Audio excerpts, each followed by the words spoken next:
நம்ம Ashwin sweets and snacks export பண்றதுக்கு 7373041434 மற்றும் www.ashwinsweets.com கான்டாக்ட் பண்ணுங்க.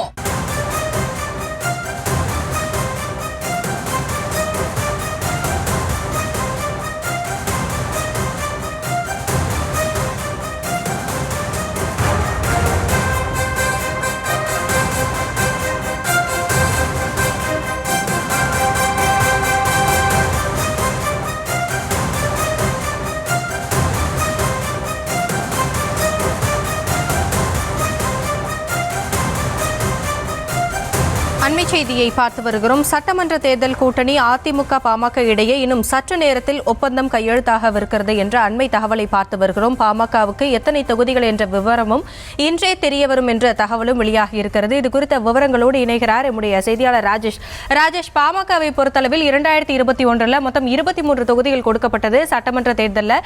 இந்த 2026க்கான சட்டமன்ற தேர்தலில் எத்தனை தொகுதிகள் கொடுக்கப்படும் எதிர்பார்க்கலாம்? முழு விவரங்கள்.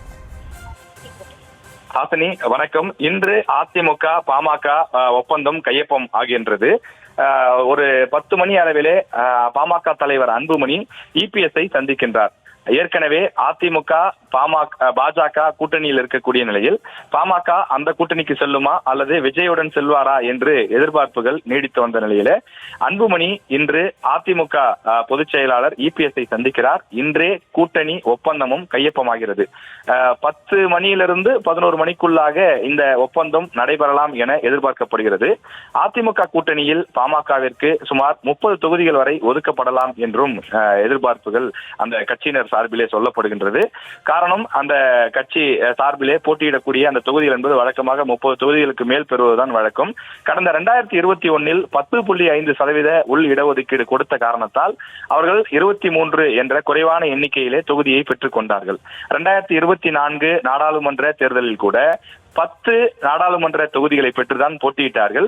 எனவே இந்த தொகுதியை, இந்த சட்டமன்ற தேர்தலை பொறுத்தவரையில் பாமக குறைந்தது 10 சட்டமன்ற, அதாவது 30 சட்டமன்ற தொகுதிகளை பெறுவதற்கான முனைப்புகளிலே ஈடுபட்டு வருகிறார்கள்.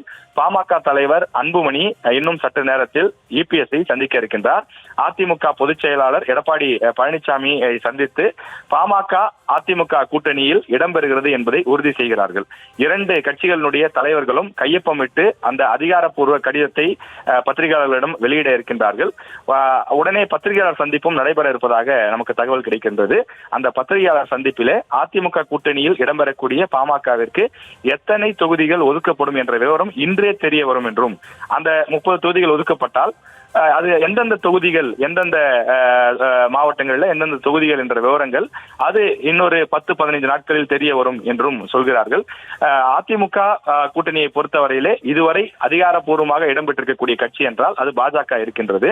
ஏற்கனவே கடந்த ஏப்ரல் மாதத்திலேயே அமித்ஷா அவர்கள் சென்னைக்கு வந்து அதிமுக பாஜக கூட்டணி உடன்படிக்கையை கையொப்பமிட்டு அவர்கள் அதிகாரப்பூர்வமாக செய்தியாளர்களிடம் காண்பித்திருந்தார்கள்.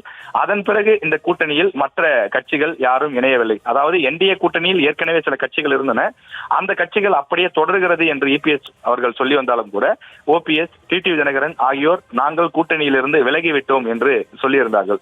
மற்றபடி சிறிய கட்சிகளாக இருக்கக்கூடிய டாக்டர் கிருஷ்ணசாமி, ஜான் பாண்டியன் அவர்கள், அதே போல பூவை ஜெகன்மூர்த்தி உள்ளிட்ட கட்சிகள் இன்னும் அந்த கூட்டணிகளில் நீடிப்பதாக சொல்லப்படுகிறது. ஆனால் அவர்கள் அதிகாரப்பூர்வமாக நாங்கள் இந்த கூட்டணியில தான் நீடிக்கிறோம் என்று சொல்லவில்லை.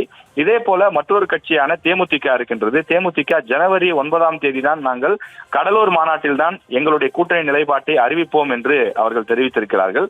எனவே இப்படி இருக்கக்கூடிய சூழ்நிலையிலே பாமகவை பொறுத்தவரையில கடந்த 2 ஆண்டுகளுக்கும் மேலாக தொடர்ந்து திமுகவையும் அதன் கூட்டணி கட்சிகளையும் மிக கடுமையாக விமர்சனம் செய்து வருகிறார்கள். எனவே அவர்கள் அந்த கூட்டணிக்கு செல்ல வாய்ப்பு இல்லை என்று சொல்லப்பட்டது. எனவே எதிர்பார்த்தபடி அவர்கள் தற்போது அதிமுக கூட்டணிக்கு செல்கிறார்கள் என்ற அதிகாரப்பூர்வ தகவல் நமக்கு கிடைக்கப்பட்டுள்ளது. இதில் முக்கியமான மற்றொரு விஷயம், பாமகவில் டாக்டர் ராமதாஸ் மற்றும் அன்புமணி இடையே மோதல் போக்கு நீடித்து வரக்கூடிய நிலையில அன்புமணி தலைமையில் தான் பாமக இருக்கிறது என்று ஏற்கனவே நீதிமன்றம் தெரிவித்திருக்கின்றது. அதே போல காவல்துறை மற்றும் தேர்தல் ஆணையம் போன்றவையும் தெரிவித்திருக்கக்கூடிய நிலையில அன்புமணி தற்போது அதிகாரப்பூர்வமாக சென்று பாமக உடன் அந்த தலைவர் என்ற அடிப்படையிலே அதிமுகவுடன் கையொப்பத்தை மேற்கொள்கிறார். அதே போல டாக்டர் ராமதாஸ் தரப்பை பொறுத்தவரையிலே அவர்கள் என்ன நிலைப்பாட்டை எடுக்கப் போகிறார்கள் என்பது தெரியவில்லை. கடந்த முறை அவர்கள் திமுகவை சேலத்திலே விமர்சனம் செய்து பேசியிருந்த நிலையில அவர்கள் திமுகவுடன் செல்ல மாட்டார்களோ என்ற ஒரு சந்தேகம் இருந்தது. ஆனால் இதுவரையில் வெளிப்படையாக இவர்களுடன் தான் கூட்டணி, இந்த கட்சிகளுடன் ஒருபோதும் கூட்டணி கிடையாது என்று டாக்டர் ராமதாஸ் தரப்பு இன்னும் சொல்லவில்லை. அவர்கள் தரப்பிலே கட்சியும் அதிகாரப்பூர்வமாக இல்லாத ஒரு சூழல் நீடிக்கக்கூடிய நிலையில் அவர்கள் இந்த தேர்தலில் என்ன முடிவை எடுக்கப் போகிறார்கள் என்பதையும் நாம் பொறுத்திருந்துதான் பார்க்க வேண்டும்.